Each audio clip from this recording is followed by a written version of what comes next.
អត់ពិសោធន៍ទៅរៀននៅប្រទេសស្វីសខ្ញុំទទួលបានសំណួរជាច្រើនមែនតើពីបងប្អូនដែលបានសួរខ្ញុំថាតើខ្ញុំទៅរៀននៅស្វីសនឹងដោយរបៀបម៉េចតើបានអាហារូបករណ៍ឬក៏អ្វីហើយគេត្រូវការអ្វីខ្លះដើម្បីអាចទៅរៀននៅស្វីសបានអូខេអញ្ចឹងថ្ងៃនេះខ្ញុំនឹងមកចែករំលែកជាមួយអ្នកនរគ្នាអំពីបទពិសោធន៍ខ្លះៗថាតើខ្ញុំត្រូវធ្វើអ្វីខ្លះដើម្បីអាចឲ្យទៅរៀននៅប្រទេសស្វីសបានអញ្ចឹងសំណួរទី1សួរថាតើខ្ញុំទៅរៀនដោយវិធីណាសម្រាប់ខ្ញុំគឺខ្ញុំជ្រើសរើសទៅតាម agency អញ្ចឹងការដាក់ពាក្យនោះទី1អ្នកនរគ្នាបើសិនជាស្គាល់សាលាអ្នកនរគ្នាអាចដាក់ពាក្យដោយខ្លួនឯងក៏បានដែរតែសម្រាប់ខ្ញុំគឺខ្ញុំអត់សូវចង់រត់ឯកសារអីជាក្បាលច្រើនខ្ញុំឲ្យខាង agency គេជួយរៀបចំឲ្យតែបើសិនជាបងប្អូនធ្លាប់មានបទពិសោធន៍ដាក់ពាក្យសុំចូលរៀននៅតាមសាលារបស់ប្រទេសខ្លួនឯងដែរនោះបងប្អូនអាចធ្វើការដាក់ពាក្យដោយខ្លួនឯងក៏បានដែរវាចំណេញលុយច្រើនជាងបើសិនជាបងប្អូននៅថ្មីតែម្ដងអត់ដឹងថាតើគួរទៅរៀនសាលាណាតែម្ដងដំបូងបំផុតត្រូវដឹងថាតើយើងចង់រៀនផ្នែកអីគេអញ្ចឹងគឺវាមានច្រើនប្រភេទមែនតើអញ្ចឹងសម្រាប់ខ្ញុំគឺខ្ញុំចង់រៀនផ្នែក business ខាងអាជីវកម្មដោយសារតែខ្ញុំមានអាជីវកម្មរបស់ខ្លួនឯងស្រាប់អញ្ចឹងទៅខ្ញុំចង់ធ្វើយ៉ាងម៉េចរៀនពង្រីកអាជីវកម្មរបស់ខ្លួនឯងឲ្យកាន់តែរីកចម្រើនជាងមុនខ្ញុំក៏ជ្រើសរើសយកខាង hospitality នេះគេនិយាយថា hospitality ហ្នឹងគឺបដិសណ្ឋារកិច្ចតែបដិសណ្ឋារកិច្ចហ្នឹងមិនមែនមានន័យថាការតល់តែទៅទទួលភ្ញៀវនោះទេ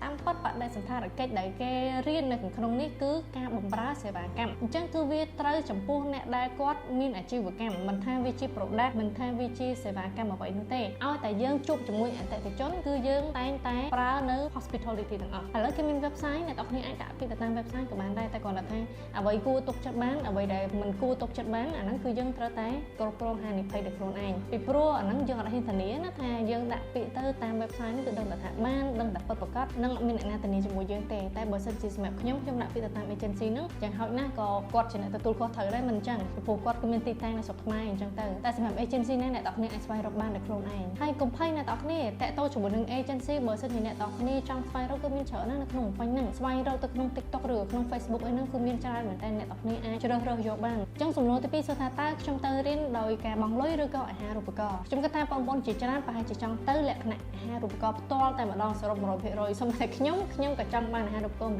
ដូចគ្នាប៉ុន្តែសម្រាប់ស្វីសហើយជាមួយនឹងជនជាតិអាស៊ីជនជាតិខ្មែររបស់យើងគឺវាពិបាកបន្តិចក្នុងការសុំអាហារូបករណ៍ 100% នេះគឺអត់ងាយចំពោះខ្ញុំគឺខ្ញុំបង់លុយទៅរៀនផងតែក៏សុំអាហារូបករណ៍នៅក្នុងនឹងដែរគ្រាន់តែថាដើម្បីយើងអាចទទួលបានអាហារូបករណ៍ហ្នឹងគឺយើងត្រូវមាន GPA ខ្ពស់ដែរពីសាកលវិទ្យាល័យវគ្គខ្ញុំទៅរៀននោះគឺវគ្គ PGD មានន័យថា Postgraduate Diploma គឺផ្នែកក្រោយបរិញ្ញាបត្រតោះតែយើងរៀនចប់បរិញ្ញាបត្រហើយទើបយើងអាចទៅរៀន course មួយនេះបានហើយរៀនវគ្គនេះគឺ1ឆ្នាំនៅក្នុងការរៀនហ្នឹងគឺរៀនកន្លះឆ្នាំចុះកម្មសិក្សាកន្លះឆ្នាំកម្មសិក្សាគេហ្នឹងគឺយើងដូចទៅធ្វើការអញ្ចឹងអ្នកទាំងអស់គ្នាគឺយើងទៅធ្វើការគឺបានប្រាក់ខែគឺវាអាស្រ័យទៅលើបទពិសោធន៍របស់យើងដូចគ្នាដែរបើសិនជាយើងមានបទពិសោធន៍ការងារច្រើនហើយយើងអត់ចាំបាច់ទៅចុះកម្មសិក្សាក៏បានដែរក៏ប៉ុន្តែបើសិនជាយើងចុះកម្មសិក្សាអាហ្នឹងគឺយើងមានប្រាក់ខែរបស់យើងទៀតអញ្ចឹងសម្រាប់ខ្ញុំគឺខ្ញុំមានបទពិសោធន៍ក៏ដោយក៏ខ្ញុំចង់ទៅធ្វើការដែរដោយសារតែខ្ញុំចង់មកបទពិសោធន៍នៅទីនោះចង់ដឹងថារបៀបរបបធ្វើការងាររបស់គេរបៀបម៉េចដែរហើយមួយទៀតគឺយើងអាចបានចំណូលពីកន្លែងហ្នឹងមកវិញដែរហើយក៏ខ្ញុំធ្លាប់ឮអំពីព័ត៌មានខ្លះដែលយើងគ្រាន់តែទៅលក្ខណៈថាទស្សនកិច្ចសិក្សារយៈពេល3ខែឬក៏2អាទិត្យអីអញ្ចឹងទៅមានអ្នកនរគ្នាអាចស្វែងរកបានទៅតាម website ឬក៏តាក់ទងទៅតាម agency ទៅគេមាន course អីគេខ្លះគេនឹងប្រាប់អ្នកនរគ្នាហើយអូខេអញ្ចឹងសំណួរទី3វិញគឺតើត្រូវការអ្វីខ្លះដើម្បីអាចឲ្យខ្ញុំទៅ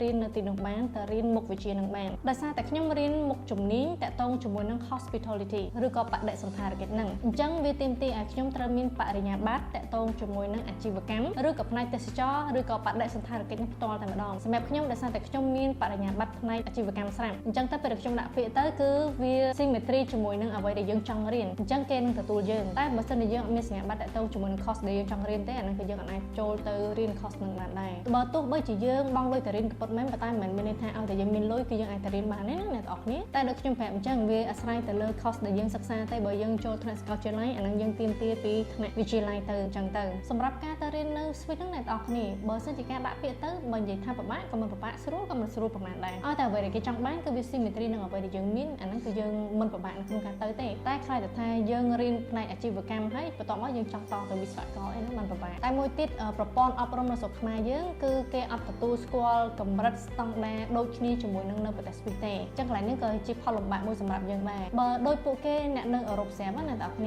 ាឧទាហរណ៍ថាគេចាប់ពីសាកលវិទ្យាល័យហើយគេចង់តទៅថ្នាក់ master គេរៀនតែមួយឆ្នាំគឺគេអាចបាន master នឹងតែម្ដងតែបើសម្រាប់ខ្ញុំវិញដោយសារតែយើងចេញពីខ្មែរទៅទាល់តែយើងរៀនថ្នាក់ postgraduate នឹងមួយតង់សិនទើបយើងអាចតមួយឆ្នាំទៀតចប់ master បានតែបើគិតទៅគឺ2ឆ្នាំនៅក្នុងការទទួលបានសញ្ញាបត្រដូចតែគ្នានឹងអ្នកនរគ្នាព្រោះខ្មែរយើងបើសិនជាយើងរៀននៅអនុបណ្ឌិតក៏យើង2ឆ្នាំទើបយើងអាចរៀនចប់ថ្នាក់អនុបណ្ឌិតដែរដោយខ្ញុំពីនេះទៅខ្ញុំរៀន PGD មួយឆ្នាំបើខ្ញុំតមួយឆ្នាំទៀតគឺអាចបានសញ្ញាបត្រអនុបណ្ឌិត ដូចគ្នាតែការរៀននៅទីនោះមិនមែនដូចយើងនៅនេះទេអ្នកទាំងអស់គ្នាអានឹងនិយាយស្មោះត្រង់ហ្មងរៀនពីព្រឹកទល់ល្ងាចណាហើយរៀនថ្នាក់ post graduate ហើយមិនមែនថ្នាក់ក្មេងៗថ្នាក់ទី7ដល់ទី12អីទៀតទេណារៀន2ពេលតាំងពីម៉ោង7ព្រឹករហូតដល់ម៉ោង5ល្ងាចហើយថ្ងៃខ្លះដែលយើងត្រូវធ្វើការងារដូចជាការទៅដកពិសោធន៍ផ្ទាល់ខ្លួនឯងហ្នឹងរៀនពីម៉ោង6កន្លះរហូតដល់ម៉ោង8 9យប់ទៅចាប់ក៏មានដែរហើយនេះអត់ទាន់គិតរឿង homework គិតរឿង assignment ផ្សេងៗនោះទេនឹងបើសិនជាអ្នកទាំងគ្នាចង់តែរៀនផ្នែក PhD នេះត្រូវតែតាំងចិត្តបន្តិចពីព្រោះរៀនពិបាកហើយត្រូវការខំប្រឹងច្រើនតែការពេលវេលាក្នុងការរៀនសូត្រច្រើនមែនតើវគ្គ PhD ដែលខ្ញុំទៅរៀននេះគឺបើនិយាយទៅដូចយើងរៀនកំបាញ់4ឆ្នាំចូលគ្នាអញ្ចឹង4ឆ្នាំដែលគេរៀននៅសាកលវិទ្យាល័យហ្នឹងគឺគេកំបាញ់ឲ្យចូលតែមួយវគ្គ PhD នឹងតែម្ដងអញ្ចឹងពេលដែលខ្ញុំរៀនមួយវគ្គហ្នឹងដូចខ្ញុំបានរៀន4ឆ្នាំនៅសាកលវិទ្យាល័យរបស់គាត់អញ្ចឹងហើយវារៀងរវល់បន្តិចហើយក៏រៀនពិបាកបន្តិចដែរប៉ុន្តែពេលដែលយើងរៀនគឺយើងអាចចេះបានច្រើនអូខេអ្នកទាំងគ្នាអញ្ចឹងសម្រាប់វីដេអូនេះគឺខ្ញុំអាចចែករំលែកបានប៉ុណ្ណេះបើសិនជាអ្នកទាំងគ្នាមានចម្ងល់អីផ្សេងៗទៀតអាច comment សួរនៅខាងក្រោមបានហើយខ្ញុំនឹងអានវាហើយបើសិនជាមានចំណុចណាដែលខ្ញុំអាចចែករំលែកបន្ថែមទៀតខ្ញុំនឹងធ្វើវីដេអូក្រោយៗទៀតដើម្បីចែករំលែកទៅកាន់បងប្អូនហើយមួយទៀតសម្រាប់បងប្អូនដែលចង់រកកន្លែងដើម្បីអង្គុយរៀនអង្គុយធ្វើការអង្គុយអានសៀវភៅបានល្អអ្នកទាំងគ្នាអាចមក Cleo Cafe និងហាងសៀវភៅបានដែលនៅទីនេះមានបម្រើទាំងភេសជ្ជៈហើយក៏មានសៀវភៅដែលអាចអានដោយសេរីដែរសុទ្ធតែជាសៀវភៅល្អៗហើយនៅខាងក្រោមក៏មានហាងសៀវភៅដែរដែលពោរពេញទៅដោយសៀវភៅល្អៗទាំងខ្មែរនិងភាសាអង់គ្លេសហើយបើសិនជាចៃដន្យល្អអ្នកទាំងគ្នាអាចជួបខ្ញុំពេលដែលខ្ញុំនៅ office ហ្នឹងអាចជួបខ្ញុំនៅខាងក្រៅក៏បានដែរមានអ្វីចែករំលែកបានខ្ញុំនឹងអាចចែករំលែកទៅតាមលទ្ធភាពដែលធ្វើទៅបានហើយសួរថាហ៊ានចាប់បានគេខ្លះអ្នកទាំងគ្នារៀនចាប់បានអានេះមួយបាន brand Kinora នេះមួយអញ្ចឹងអ្នកទាំងគ្នាបើសិនជាគ្រប់គ្រងនិស្សិតបរទេសម្នាក់នេះអ្នកទាំងគ្នាអាចចំងអាវ Kinora បានដែលយើងមានលក់នៅអូខេជួបគ្នានៅវីដេអូក្រោយ